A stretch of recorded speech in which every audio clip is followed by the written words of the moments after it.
Welcome to The Politicrat. I'm Omar Moore.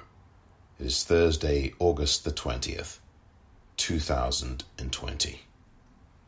This president and those in power, those who benefit from keeping things the way they are counting on your cynicism. They know they can't win you over with their policies. So they're hoping to make it as hard as possible for you to vote and to convince you that your vote does not matter. That is how they win.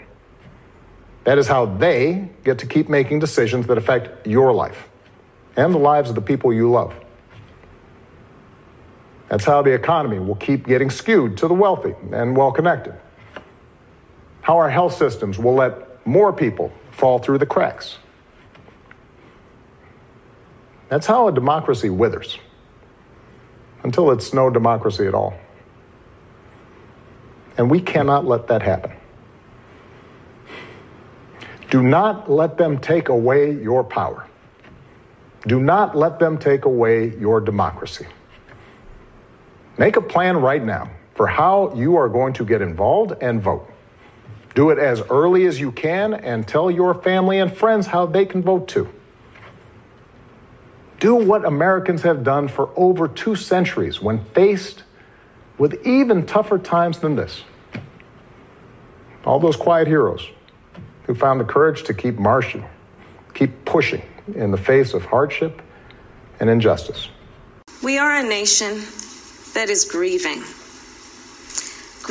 the loss of life, the loss of jobs, the loss of opportunities, the loss of normalcy, and yes, the loss of certainty. And while this virus touches us all, we got to be honest. It is not an equal opportunity offender. Black, Latino, and Indigenous people are suffering and dying disproportionately. And this is not a coincidence. It is the effect of structural racism, of inequities in education and technology, healthcare and housing, job security and transportation. The injustice in reproductive and maternal health care, in the excessive use of force by police, and in our broader criminal justice system. This virus, it has no eyes, and yet it knows exactly how we see each other and how we treat each other. And let's be clear. There is no vaccine for racism. We've got to do the work. On this episode of The Politicrat, a look back at last night's Night 3 of the Democratic National Convention. The virtual convention is really hitting its stride now as we head to the final night tonight, and Joe Biden's night and his acceptance speech for Democratic nomination for President of the United States. And what a night Wednesday night was. 2 incredible speeches, one of which warned of the consequences of our failure to act this election season. The other, a history-making speech. In this episode,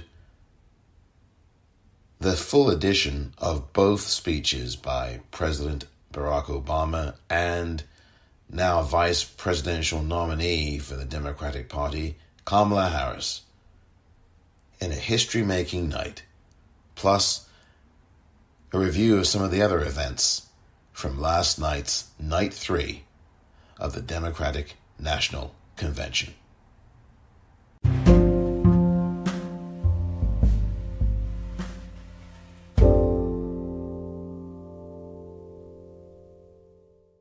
Good evening, everybody. As you've seen by now, this isn't a normal convention. It's not a normal time. So tonight, I want to talk as plainly as I can about the stakes in this election. Because what we do these next 76 days will echo through generations to come. I'm in Philadelphia, where our Constitution was drafted and signed. It wasn't a perfect document. It allowed for the inhumanity of slavery and failed to guarantee women, and even men who didn't own property, the right to participate in the political process. But embedded in this document was a North Star that would guide future generations.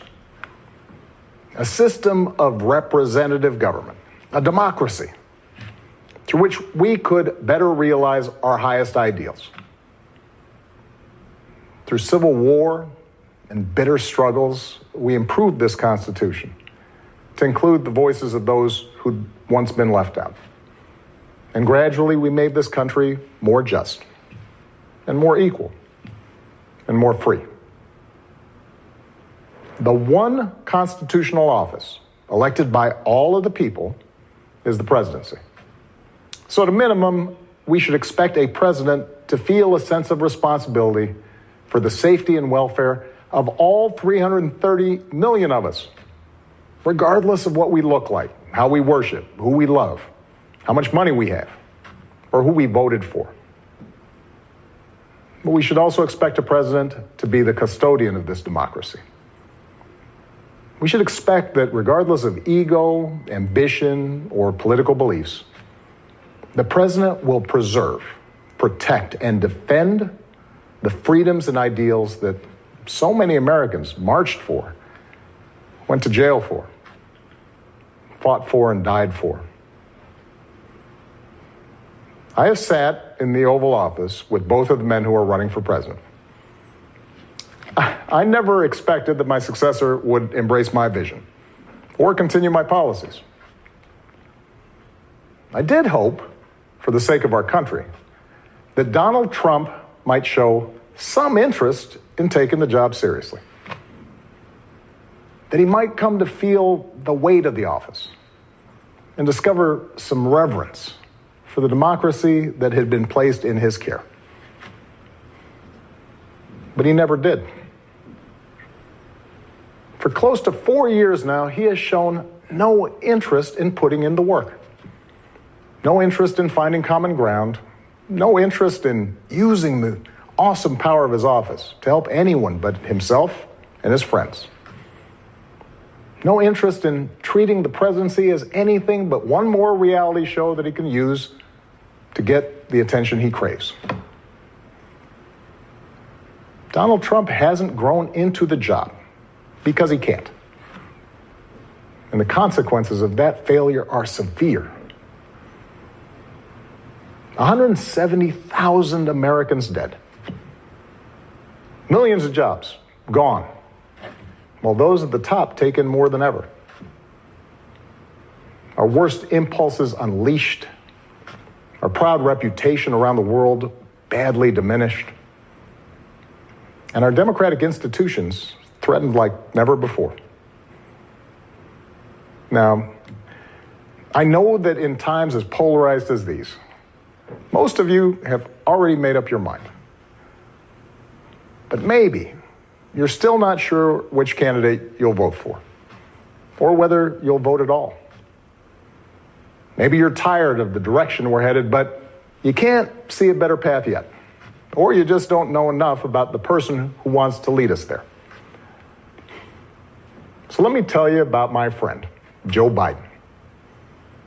12 years ago, when I began my search for a vice president, I didn't know I'd end up finding a brother. Joe and I come from different places, different generations, but what I quickly came to admire about Joe Biden is his resilience, born of too much struggle, his empathy, born of too much grief. Joe is a man who learned early on to treat every person he meets with respect and dignity, living by the words his parents taught him. No one's better than you, Joe, but you're better than nobody.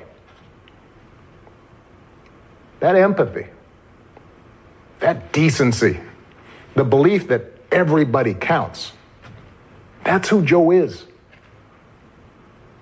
When he talks with someone who's lost her job, Joe remembers the night his father sat him down to say, that he'd lost his. When Joe listens to a parent who's trying to hold it all together right now, he does it as a single dad who took the train back to Wilmington each and every night so he could tuck his kids into bed. When he meets with military families who've lost their hero, he does it as a kindred spirit, the parent of an American soldier, somebody whose faith has endured the hardest loss there is. For 8 years, Joe was the last one in the room whenever I faced a big decision. He made me a better president, and he's got the character and the experience to make us a better country. And in my friend Kamala Harris, he's chosen an ideal partner who is more than prepared for the job. Someone who knows what it's like to overcome barriers and who's made a career fighting to help others live out their own American dream. Along with the experience needed to get things done, Joe and Kamala have concrete policies that will turn their vision of a better, fairer, stronger country into reality. They will get this pandemic under control, like Joe did when he helped me manage H1N1 and prevent an Ebola outbreak from reaching our shores. They'll expand healthcare to more Americans, like Joe and I did 10 years ago, when he helped craft the Affordable Care Act and nail down the votes to make it the law. They'll rescue the economy, like Joe helped me do after the Great Recession. I asked him to manage the Recovery Act, which jump-started the longest stretch of job growth in history. And he sees this moment now not as a chance to get back to where we were, but to make long overdue changes so that our economy actually makes life a little easier for everybody. Whether it's the waitress trying to raise a kid on her own, or the shift worker always on the edge of getting laid off, or the student figuring out how to pay for next semester's classes. Joe and Kamala will restore our standing in the world. And as we've learned from this pandemic, that matters. Joe knows the world, and the world knows him. He knows that our true strength comes from setting an example that the world wants to follow. A nation that stands with democracy, not dictators. A nation that can inspire and mobilize others to overcome threats like climate change and terrorism, poverty and disease. But more than anything, what I know about Joe, what I know about Kamala, is that they actually care about every American. And that they care deeply about this democracy. They believe that in a democracy, the right to vote is sacred, and we should be making it easier for people to cast their ballots, not harder. They believe that no one, including the president, is above the law, and that no public official, including the president, should use their office to enrich themselves or their supporters. They understand that in this democracy, the commander-in-chief does not use the men and women of our military who are willing to risk everything to protect our nation as political props to deploy against peaceful protesters on our own soil. They understand that political opponents aren't un-American just because they disagree with you. A free press isn't the enemy, but the way we hold officials accountable. That our ability to work together to solve big problems like a pandemic depend on a fidelity to facts and science and logic, and not just making stuff up. None of this should be controversial. These shouldn't be Republican principles or Democratic principles. They are American principles. But at this moment, this president and those who enable him have shown they don't believe in these things. Tonight, I'm asking you to believe in Joe in Kamala's ability to lead this country out of these dark times and build it back better. But here's the thing. No single American can fix this country alone. Not even a president. Democracy was never meant to be transactional. You give me your vote, I make everything better. It requires an active and informed citizenry. So I'm also asking you to believe in your own ability, to embrace your own responsibility as citizens, to make sure that the basic tenets of our democracy endure. Because that's what's at stake right now. Our democracy. Look, I understand why a lot of Americans are down on government. The way the rules have been set up and abused in Congress make it easier for special interests to stop progress than to make progress. Believe me, I know it. I understand why a white factory worker who's seen his wages cut or his job shipped overseas might feel like the government no longer looks out for him, and why a black mom might feel like it never looked out for her at all. I understand why a new immigrant might look around this country and wonder whether there's still a place for him here. Why a young person might look at politics right now, the circus of it all, the meanness and the lies and conspiracy theories, and think, what is the point? Well, here's the point. This president and those in power, those who benefit from keeping things the way they are counting on your cynicism. They know they can't win you over with their policies. So they're hoping to make it as hard as possible for you to vote and to convince you that your vote does not matter. That is how they win. That is how they get to keep making decisions that affect your life and the lives of the people you love. That's how the economy will keep getting skewed to the wealthy and well-connected. How our health systems will let more people fall through the cracks. That's how a democracy withers, until it's no democracy at all. And we cannot let that happen. Do not let them take away your power. Do not let them take away your democracy. Make a plan right now for how you are going to get involved and vote.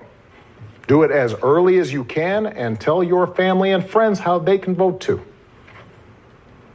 Do what Americans have done for over 2 centuries when faced with even tougher times than this.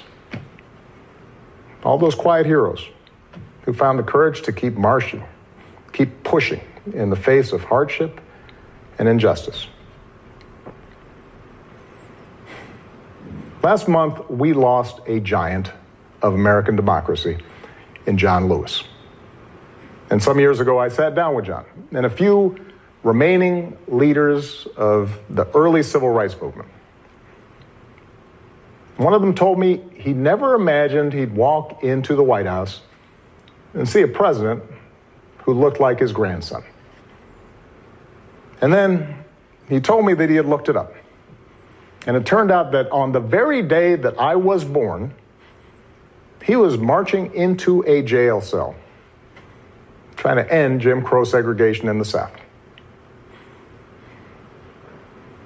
What we do echoes through generations. Whatever our backgrounds, we are all the children of Americans who fought the good fight. Great-grandparents working in fire traps and sweatshops without rights or representation. Farmers losing their dreams to dust. Irish and Italians and Asians and Latinos told, go back where you come from. Jews and Catholics, Muslims and Sikhs made to feel suspect for the way they worshiped.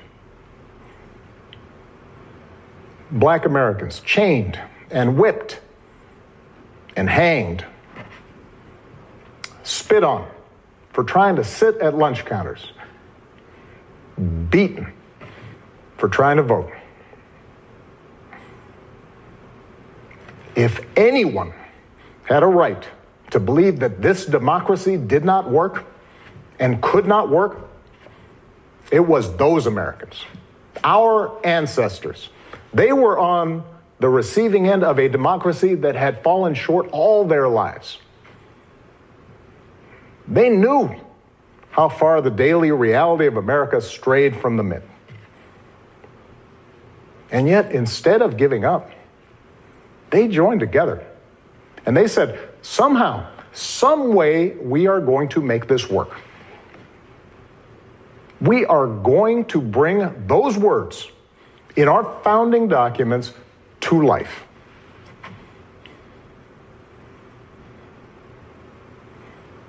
I have seen that same spirit rising these past few years. Folks of every age and background who packed city centers and airports and rural roads so that families wouldn't be separated, so that another classroom wouldn't get shot up, so that our kids won't grow up on an uninhabitable planet. Americans of all races joining together to declare, in the face of injustice and brutality at the hands of the state, that Black lives matter. No more, but no less. So that no child in this country feels the continuing sting of racism. To the young people who led us this summer, telling us we need to be better, in so many ways, you are this country's dreams fulfilled.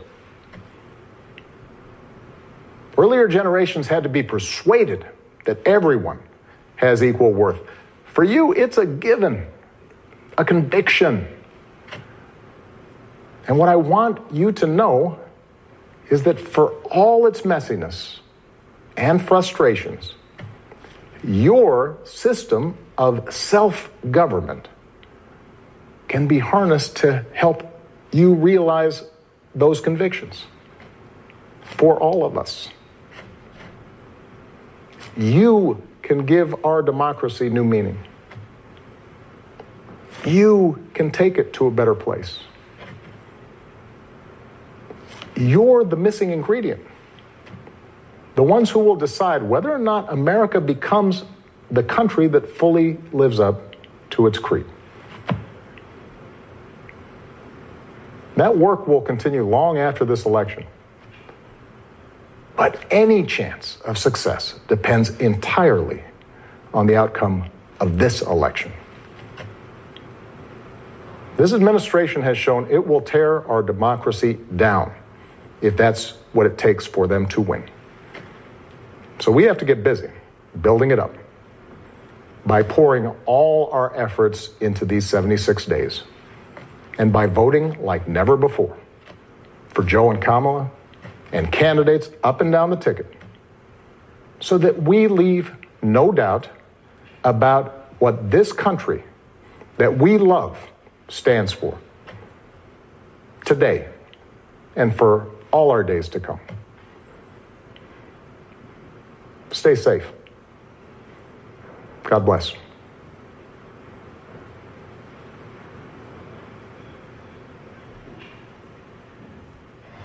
Thank you, President. That was the 44th President of the United States, Barack Obama, speaking in Philadelphia, Pennsylvania. It was not just symbolism, though, as you heard. That nearly 20-minute speech was absolutely exactly what the country needed to hear, had to hear. It was a speech that Rachel Maddow would call powerful, a speech that scared her, and a speech that was, paraphrasing her, disturbing.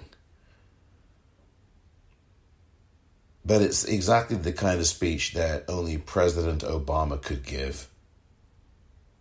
Because, quite frankly, for many a year, politicians and the press, with a few notable exceptions, have tiptoed around exactly what President Obama spoke out loud last night. And I am really glad to have played that entire speech for you, because in case you did not have access to a computer or to a television or to a phone, but you happen to be listening to this episode of the Politicrat podcast, you could get to hear exactly what President Obama said last night. I happen to think that this was the best speech he has ever given. And there are many best speeches that he has given. During his presidency, before his presidency, and after his presidency. But I happen to think that this speech that he gave last night was the most important speech he has given, and arguably one of the 2 or 3 most important speeches that any president, current or former, has given in the history of this country. Because of what is at stake, because of exactly what we are facing, and the urgency of this moment.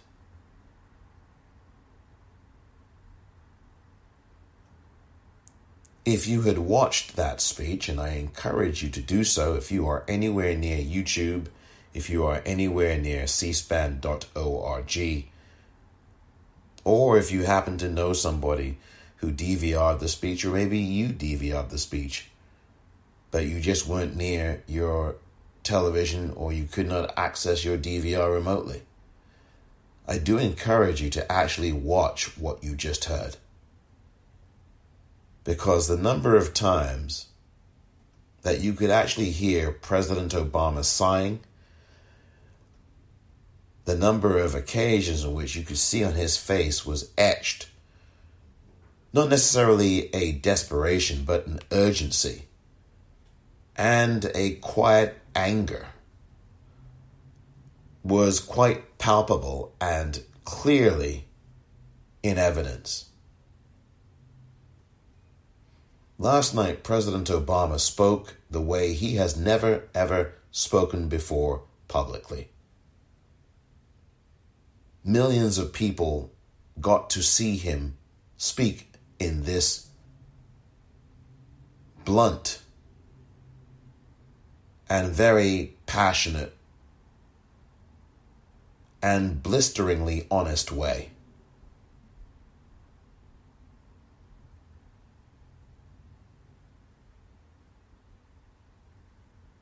If you thought that this speech was hard to hear, if you were like Rachel Maddow and thought that this speech was hard to hear, well,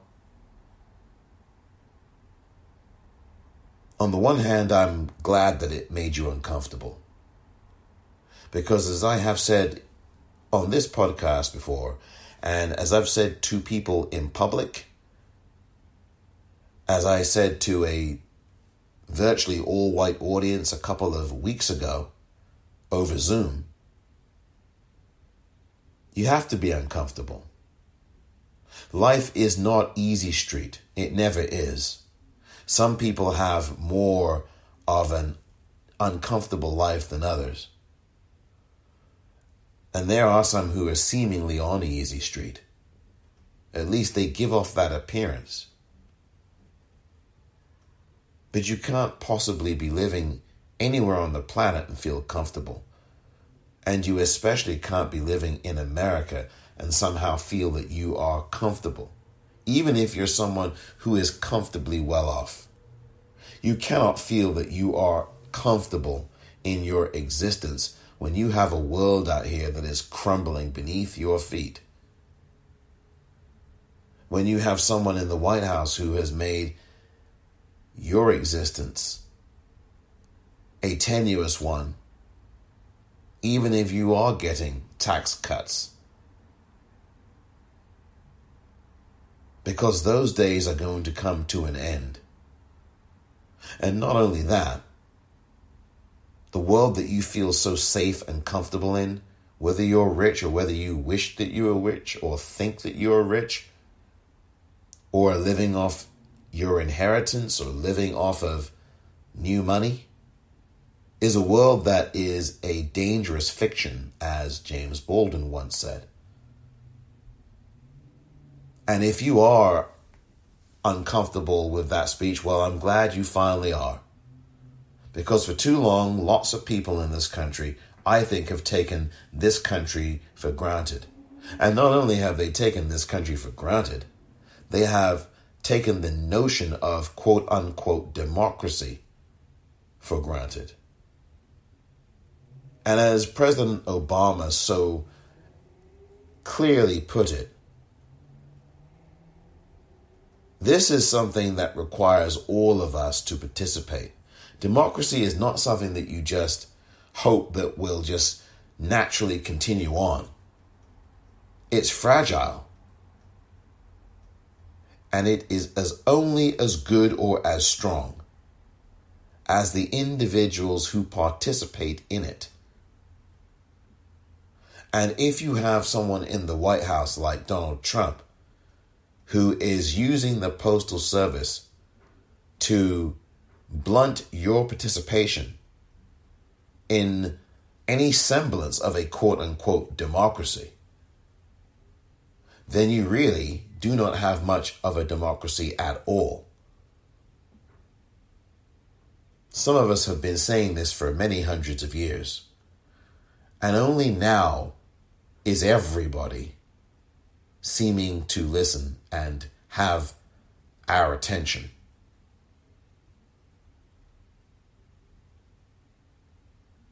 Because there are some of us out here who have been telling you this for many a century. And finally, we have your attention. Because if you are uncomfortable with what President Obama had to say last night,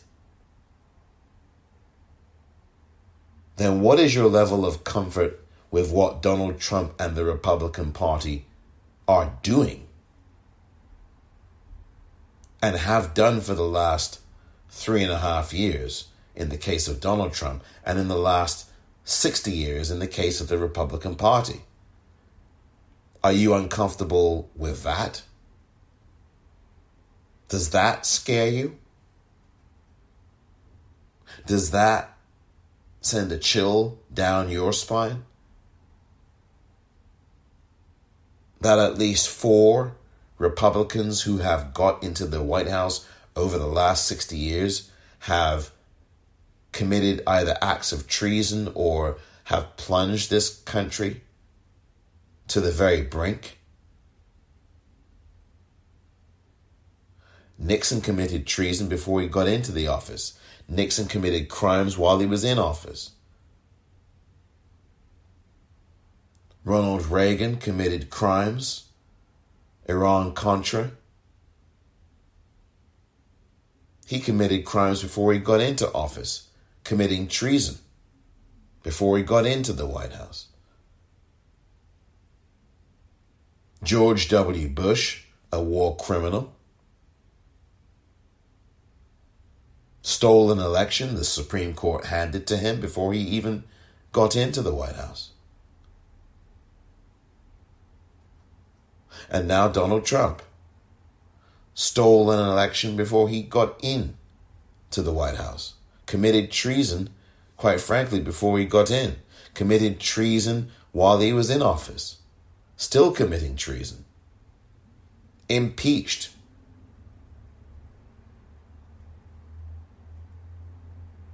before he got to his 3rd year in office, lying over 22,000 times. Hopefully that makes you much more uncomfortable than anything that President Barack Obama had to say last night.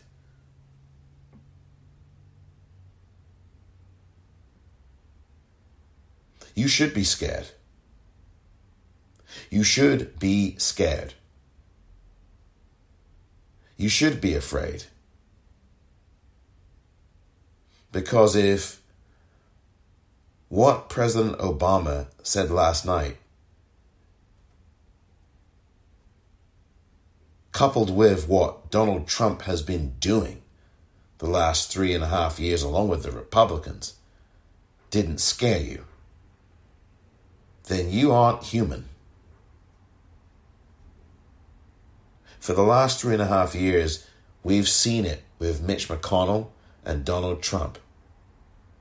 And even before Donald Trump stole the White House, Mitch McConnell was behaving in an undemocratic manner, not allowing President Obama's Supreme Court choice, a Republican no less, named Merrick Garland, recommended by another Republican named Orrin Hatch, the senator who's now retired.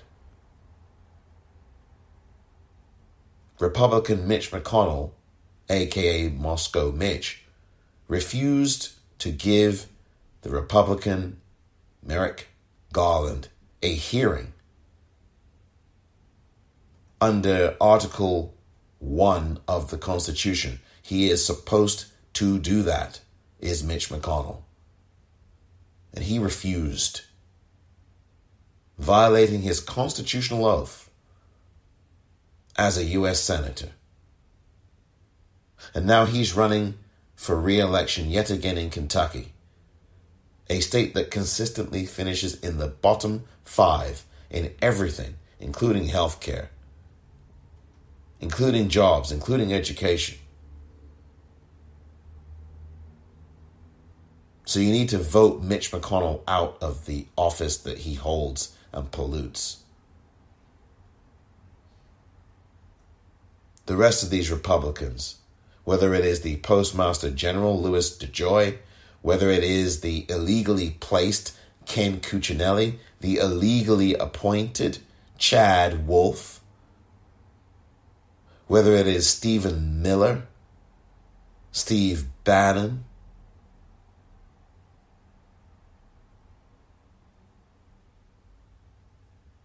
Mark Meadows, all of these cretins, Bill Barr, they all have to be voted out. Don't wait until November to do so. Don't wait until November the 3rd to do this. You need to do this now. You need to be proactive now. You need to ask for a ballot now, a mail-in ballot now. Ask for it. Do it. Get proactive. Make phone calls. Email. Go to these places.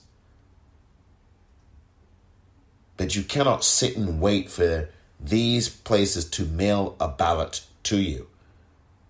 Ask for your ballot. Request one. Apply for one. Drive to the local county board of elections and demand one. Do it now.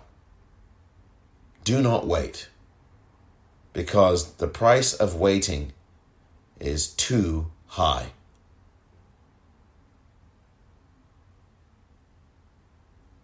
President Obama last night sounded the alarm. And he didn't really do that in the 8 years that he was in the White House as president.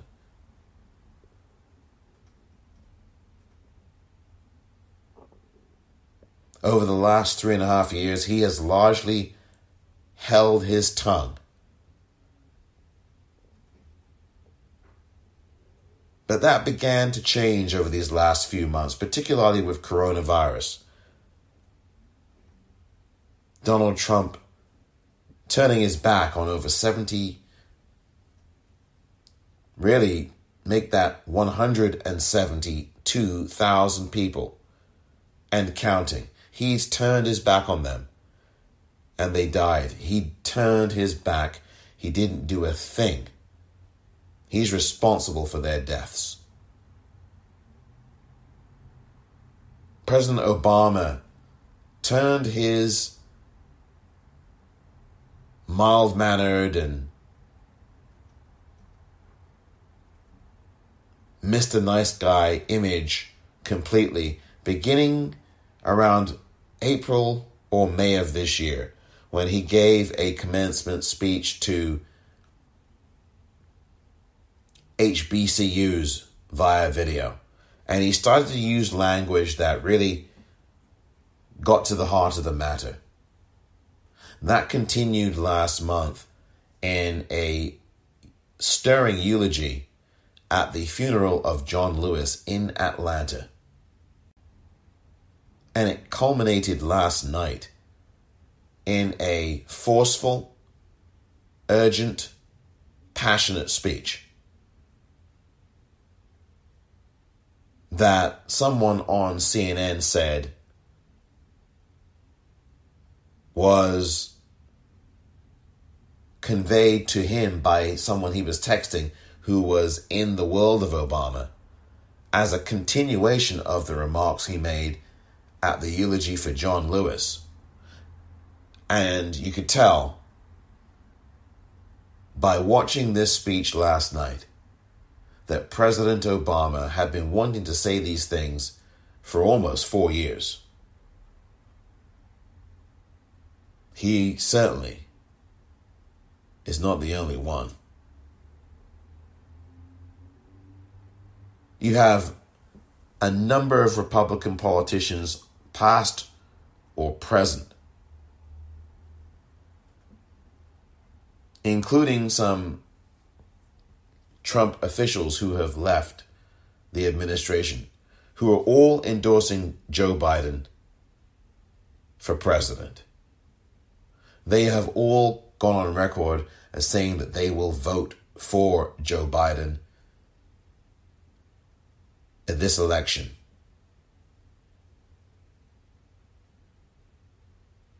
You must take this pledge right now and vote for Joe Biden.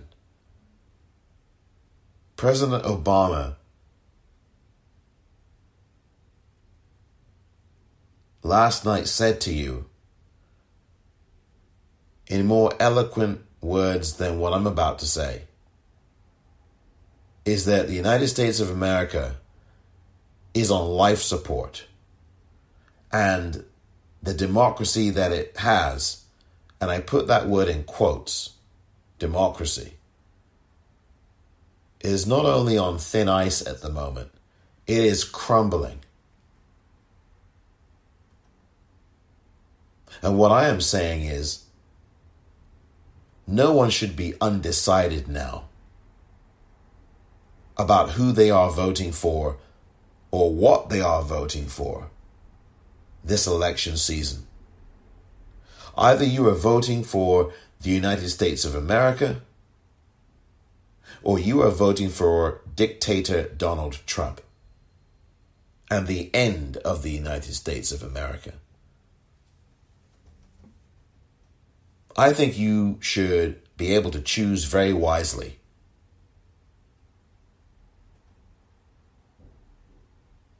Either you want to live in a country that we can improve and we can grow and we can expand and that we can restore, or you choose the choice of voting for a racist and a misogynist and a pathological liar who has already gone some ways toward destroying the country and any notion of democracy. If you want to vote for that person, then you vote for that Nazi. If that's what you're looking to do, then your choice and your decision have already been made.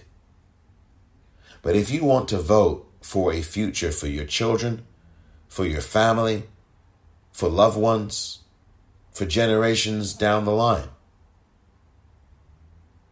then you obviously will vote for Joe Biden and for Kamala Harris. No one can be undecided at this late stage. You have seen for over 3.5 years and counting until we get to November. The extreme damage that Donald Trump and the Republican Party have done to this country. It's very easy what the choice is. You need to vote Democratic up and down the ticket, all the way down to dog catcher. And not only that, you need to throttle these Republicans out of office. You need to throttle Donald Trump out of office this November, or if you're early voting, August, September, or early October. The earlier the better. You need to absolutely leave no doubt behind, not only for yourselves, not only for the country, but for the entire world to see, that you reject fascism, Nazism, racism and misogyny, and people who would end this country as we know it.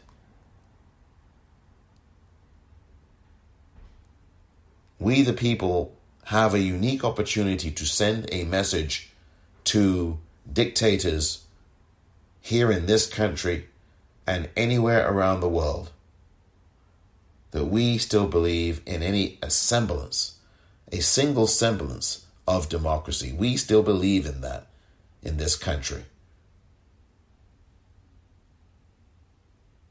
Now, all you have to do is educate yourselves, spread the word to your family and friends, vote early, and make sure you know the rules in your state for voting. Be proactive. Vote early, preferably in person, and share the information with your friends and family. Educate them. Do it now, before it's too late.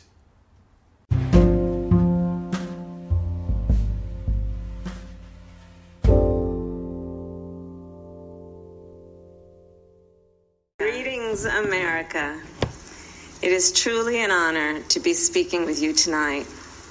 That I am here tonight is a testament to the dedication of generations before me.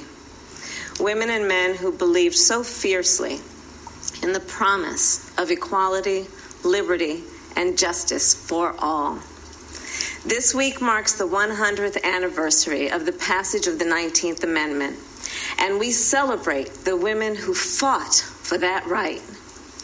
Yet so many of the black women who helped secure that victory were still prohibited from voting long after its ratification. But they were undeterred. Without fanfare or recognition, they organized and testified and rallied and marched and fought, not just for their vote, but for a seat at the table.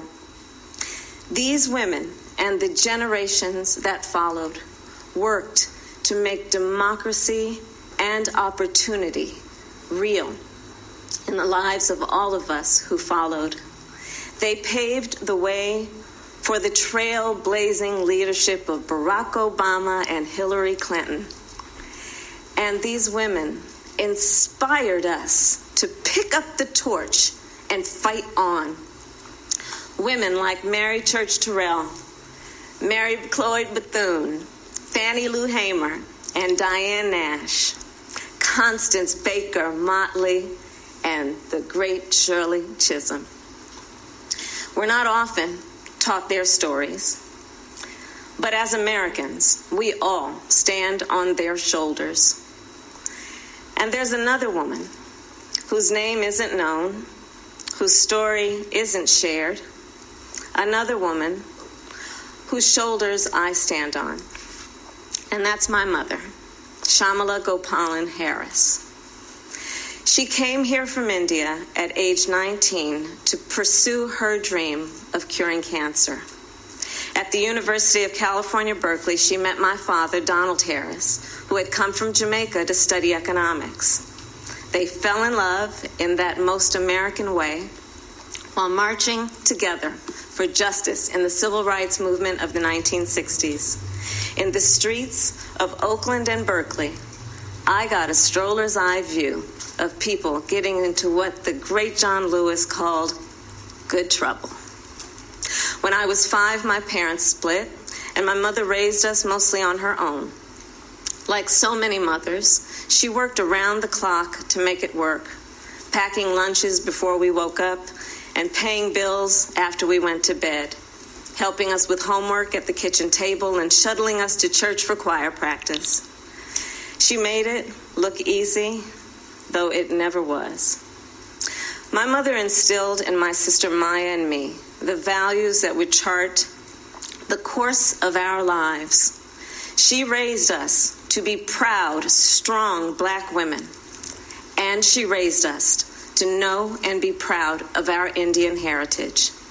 She taught us to put family first, the family you're born into and the family you choose. Family is my husband, Doug, who I met on a blind date set up by my best friend. Family is our beautiful children, Cole and Ella, who call me Kamala. Family is my sister. Family is my best friend, my nieces, and my godchildren. Family is my uncles, my aunts, and my chitties. Family is Mrs. Shelton, my second mother who lived 2 doors down and helped raise me. Family is my beloved Alpha Kappa Alpha, our Divine Nine, and my HBCU brothers and sisters. Family is the friends I turn to when my mother, the most important person in my life, passed away from cancer. And even as she taught us to keep our family at the center of our world, she also pushed us to see a world beyond ourselves. She taught us to be conscious and compassionate about the struggles of all people, to believe public service is a noble cause and the fight for justice is a shared responsibility. That led me to become a lawyer, a district attorney, attorney general, and a United States senator. And at every step of the way, I've been guided by the words I spoke from the first time I stood in a courtroom. Kamala Harris, for the people. I have fought for children and survivors of sexual assault. I fought against transnational criminal organizations. I took on the biggest banks and helped take down one of the biggest for-profit colleges. I know a predator when I see one. My mother taught me that service to others gives life purpose and meaning. And oh, how I wish she were here tonight, but I know she's looking down on me from above. I keep thinking about that 25-year-old Indian woman, all of 5 feet tall, who gave birth to me at Kaiser Hospital in Oakland, California. On that day, she probably could have never imagined that I would be standing before you now and speaking these words. I accept your nomination for Vice President of the United States of America.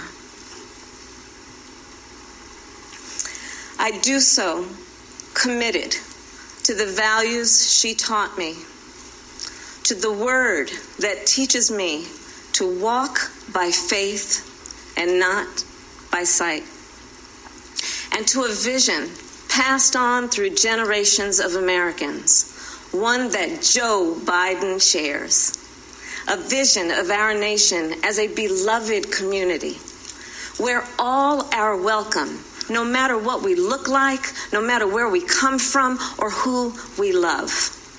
A country where we may not agree on every detail, but we are united by the fundamental belief that every human being is of infinite worth, deserving of compassion, dignity, and respect. A country where we look out for one another, where we rise and fall as one, where we face our challenges and celebrate our triumphs together. Today, that country feels distant. Donald Trump's failure of leadership has cost lives and livelihoods. If you're a parent struggling with your child's remote learning, or you're a teacher struggling on the other side of that screen, you know what we're doing right now is not working. And we are a nation that is grieving the loss of life, the loss of jobs, the loss of opportunities, the loss of normalcy, and yes, the loss of certainty.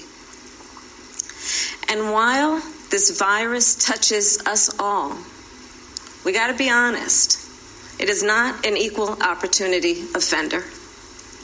Black, Latino, and indigenous people are suffering and dying disproportionately. And this is not a coincidence. It is the effect of structural racism, of inequities in education and technology, healthcare and housing, job security and transportation, the injustice in reproductive and maternal health care, in the excessive use of force by police, and in our broader criminal justice system.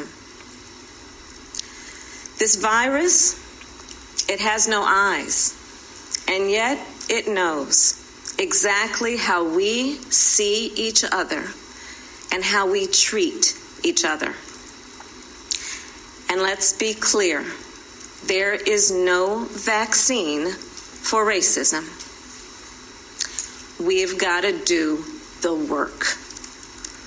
For George Floyd, for Breonna Taylor, for the lives of too many others to name, for our children, and for all of us. We've got to do the work to fulfill that promise of equal justice under law. Because here's the thing, none of us are free until all of us are free.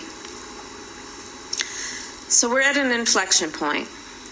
The constant chaos leaves us adrift. The incompetence makes us feel afraid.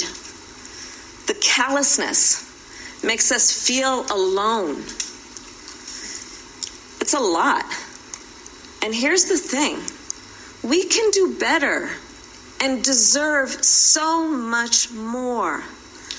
We must elect a president who will bring something different, something better, and do the important work. A president who will bring all of us together, Black, white, Latino, Asian, indigenous, to achieve the future we collectively want. We must elect Joe Biden. And I will tell you, I knew Joe as vice president. I knew Joe on the campaign trail. And I first got to know Joe as the father of my friend.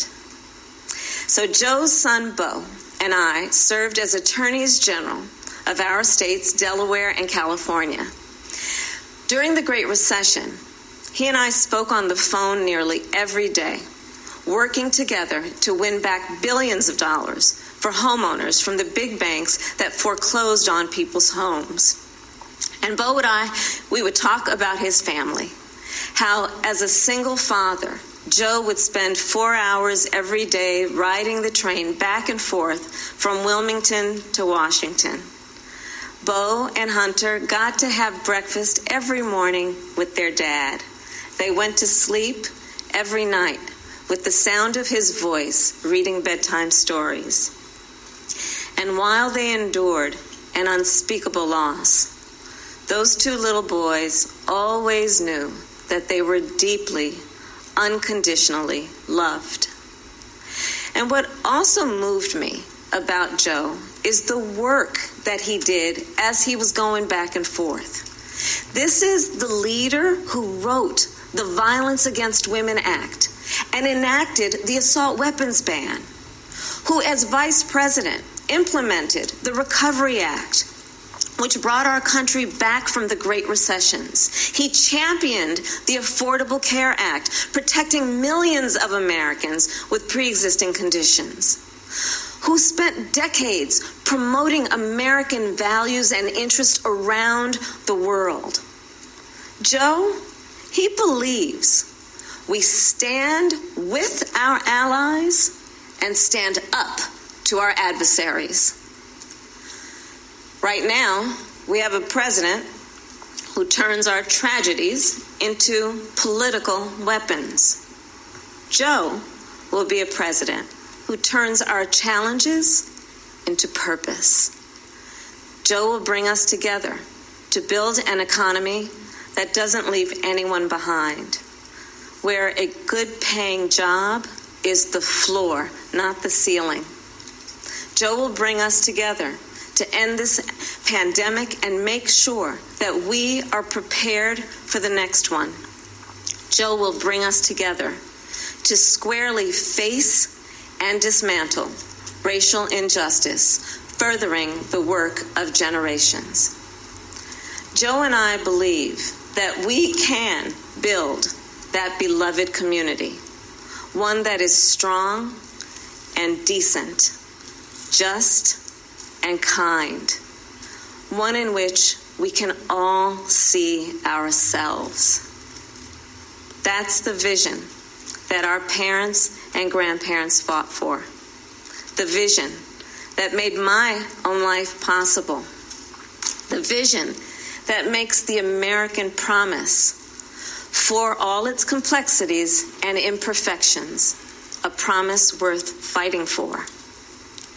So make no mistake, the road ahead is not easy. We may stumble. We may fall short. But I pledge to you that we will act boldly and deal with our challenges honestly. We will speak truths, and we will act with the same faith in you that we ask you to place in us. We believe that our country, all of us, will stand together for a better future. And we already are. We see it in the doctors, the nurses, the home health care workers, and frontline workers who are risking their lives to save people they've never met. We see it in the teachers and truck drivers, the factory workers and farmers, the postal workers and poll workers, all putting their own safety on the line to help us get through this pandemic. And we see it in so many of you who are working, not just to get us through our current crisis, but to somewhere better. There's something happening all across our country. It's not about Joe or me. It's about you. And it's about us. People of all ages and colors and creeds who are, yes, taken to the streets, and also persuading our family members, rallying our friends, organizing our neighbors, and getting out the vote. And we have shown that when we vote, we expand access to health care and expand access to the ballot box and ensure that more working families can make a decent living.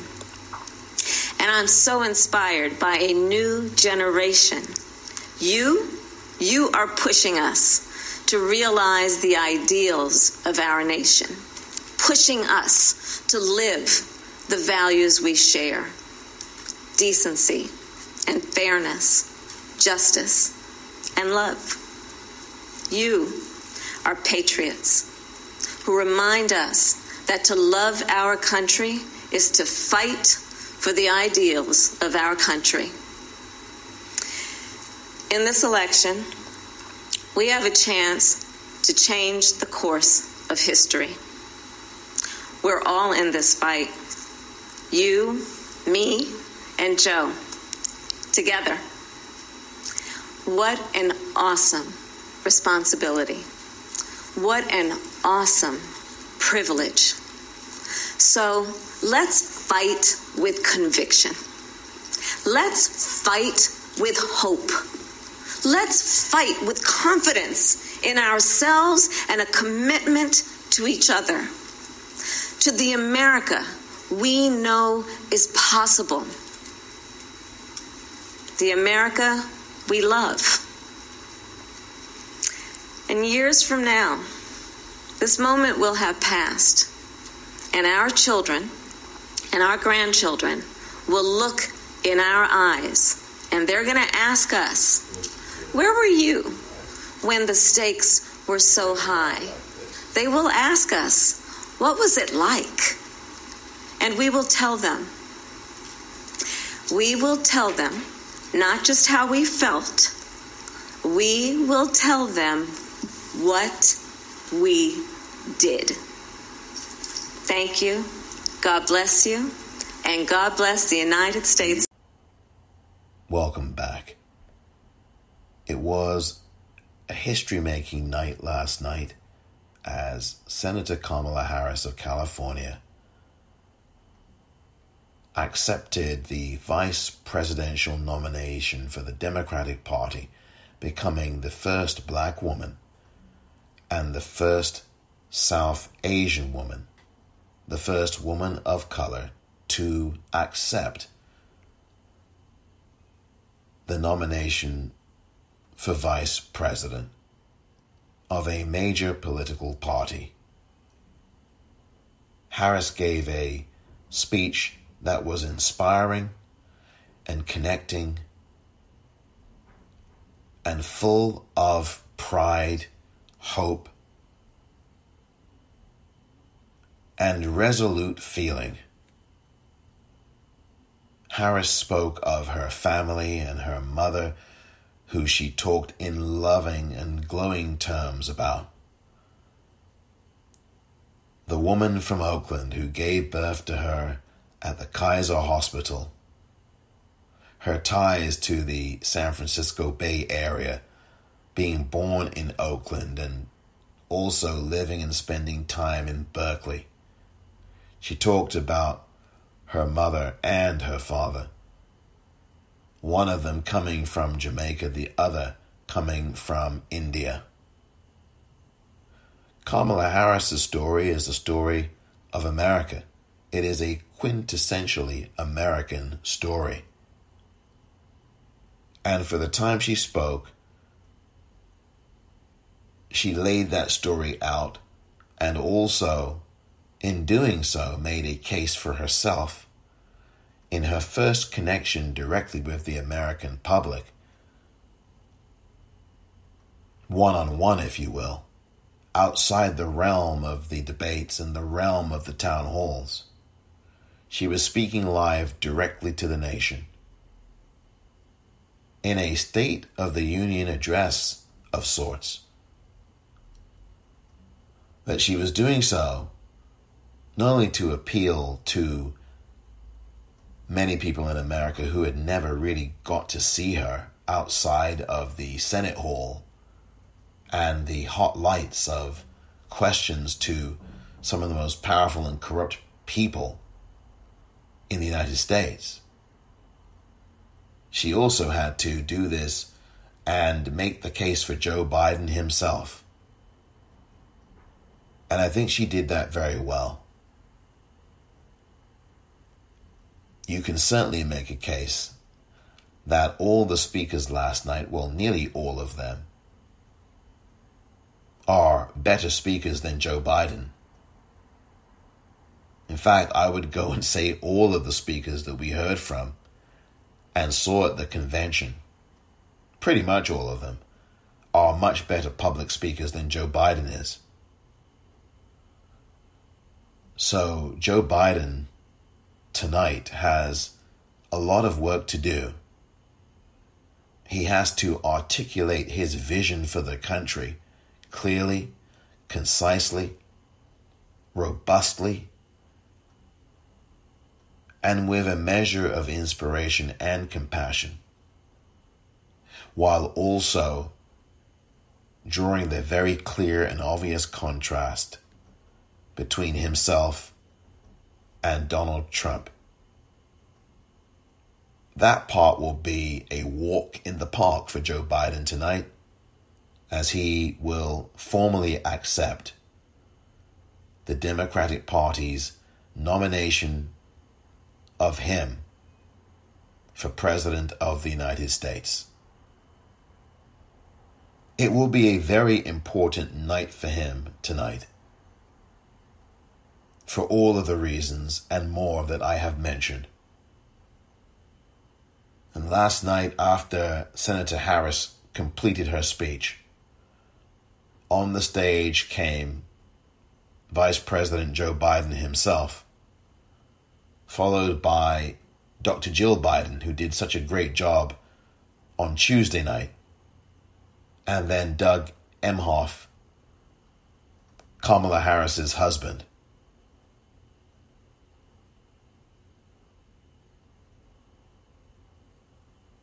After Harris spoke, she took some applause from a virtual audience, live, and she delivered her speech in Wilmington, Delaware. A speech that was a history-making speech, and one that I won't soon forget. It appeared that on night number 3, a lot of history was made, but quite frankly, all of it was eclipsed by the speech that President Barack Obama gave, because it was a speech that certainly sounded the clarion call for the United States of America and its people to wake up and activate themselves at the ballot box and at the mailbox, and to do so early. Night number 3 was another triumph for the Democrats, a triumph that certainly was well told. And although it was slightly disjointed at times, as it is inevitable that these events will be when they are virtual, of a mix of live and pre-recorded footage, the message was still nonetheless resonant. Because the speeches were a bit longer tonight, particularly the 2 speeches that ended the night, it felt like some of the other issues of the convention had been truncated somewhat. Climate crisis, domestic violence and violence against women, and Joe Biden spearheading that with the Violence Against Women Act.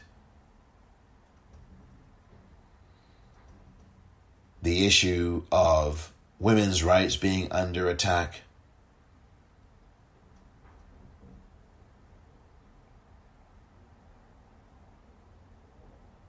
Gun violence and the fight to reduce gun violence in the United States.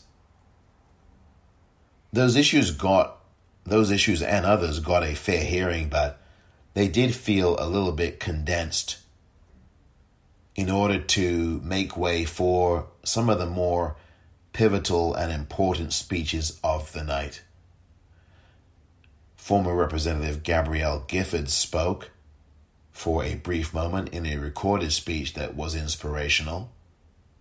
And it really was ladies' night at this night 3 of the convention that was held last night, as Speaker of the House Nancy Pelosi, the 3rd most powerful politician in the country, gave a speech herself, citing Mitch McConnell and Donald Trump as the opponents of democracy.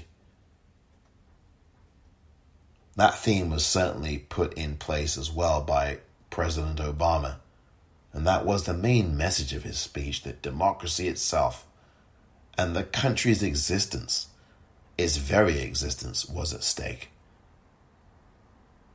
There were speeches on the night, on what I call Ladies' Night, with former Secretary of State, former First Lady, former Senator,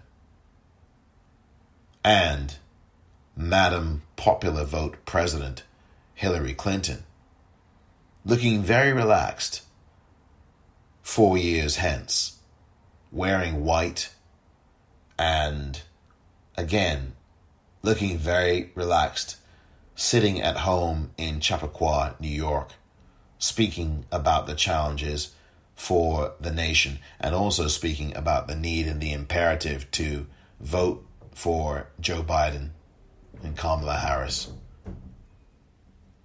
It was a good speech from Clinton, and in some ways a much more reflective speech than the one she gave 4 years ago on the convention floor in Pennsylvania, in Philadelphia. But it was certainly a speech that echoed a mix of optimism and a little bit of sorrow personally, of course, because of the way that she got robbed of being in the White House for a myriad number of reasons. Then there was a speech from Senator Elizabeth Warren. And I thought that her speech was very good. The backdrop perhaps was a little bit off.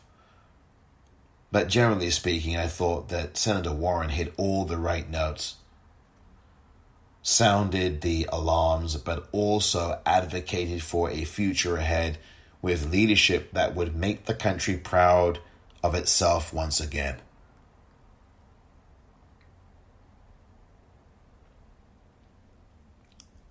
There was also a speech by the governor of New Mexico, Michelle Lujan Grisham. Governor Grisham was in the running for the vice presidential pick of Joe Biden, but of course she did not become the vice presidential pick. So she had to settle for a speech that was live from Albuquerque, New Mexico. Strangely enough, although understandably given the fact that climate was one of the focuses on the night last night, she was standing in front of a bank of solar panels. The juxtaposition looked a little bit clunky, and I think that was the only part of the night that went a little bit awry. Also, the moment about immigration, where there was a montage of images and stories being told, with President Obama's voice being voiceover on that accompaniment of images. And I thought that that was an unsettling thing, perhaps an unsettling thing far more unsettling than what Rachel Maddow found unsettling about President Obama's speech about the erosion and end of democracy as we know it if we don't act. And I thought that it was rather hypocritical for President Obama's voice to be over, that voiceover with the immigration situation, when his administration had deported more undocumented people than any other U.S. president. So that was a moment of hypocrisy and awkwardness that was a letdown for the convention. And the moment with Michelle Lujan Grisham, the governor of New Mexico, was a little bit awkward as well.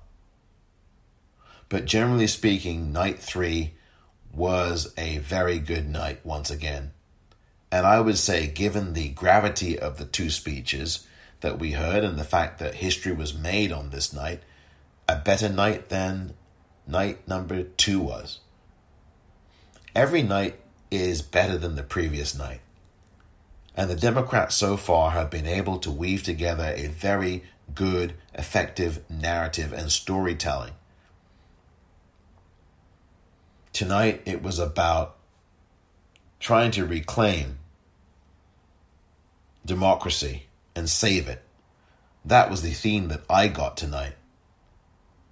And while I think the DNC tried to shoehorn numerous themes into one night, I do think that the overall theme of the night was about safeguarding democracy and the notion of democracy and the democratic processes.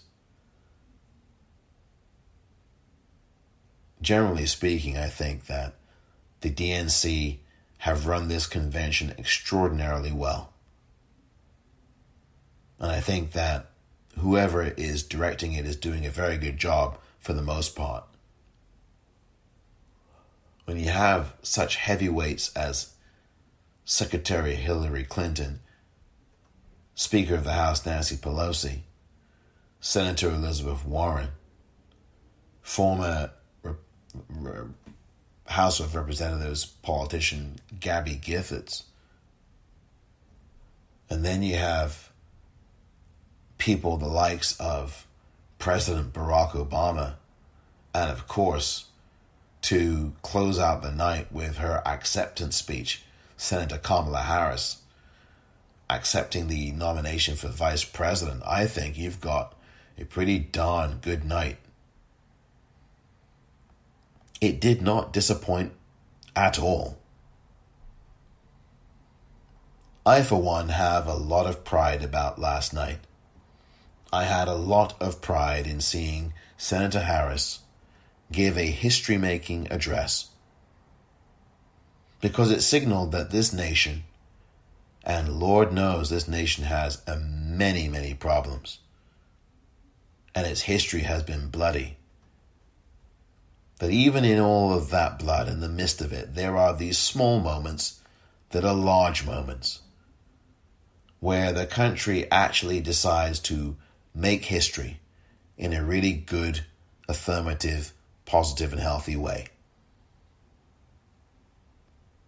And that way was shown last night as the first black woman ever to be officially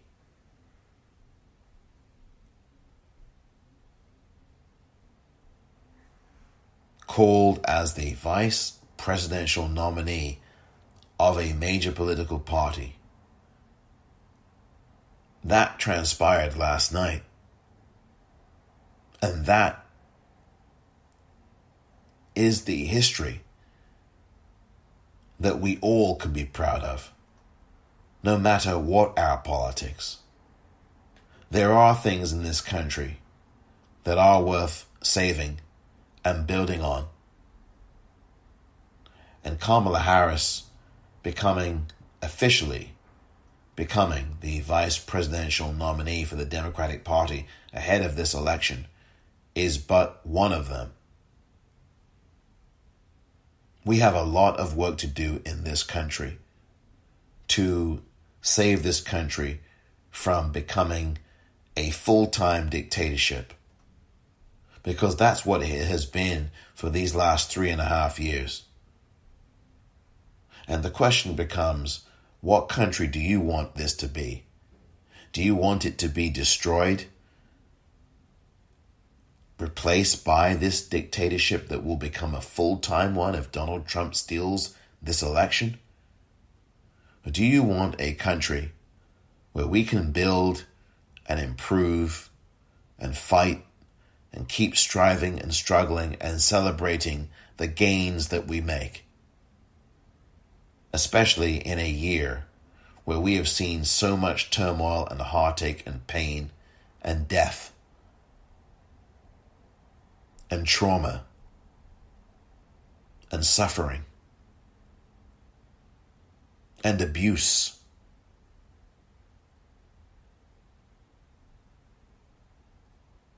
This pain and hatred and death and evil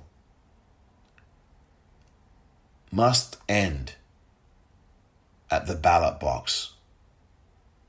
And that requires each and every one of us to stand up, to vote early, to educate, to spread the word, and make sure that we do have a country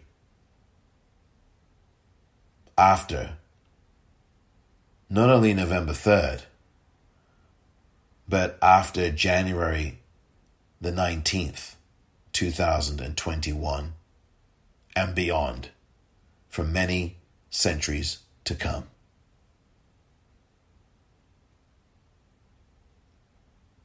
Tonight is Joe's night. And I, for one, will be watching. Thank you very much for listening to this edition of The Politicrat. I am Omar Moore.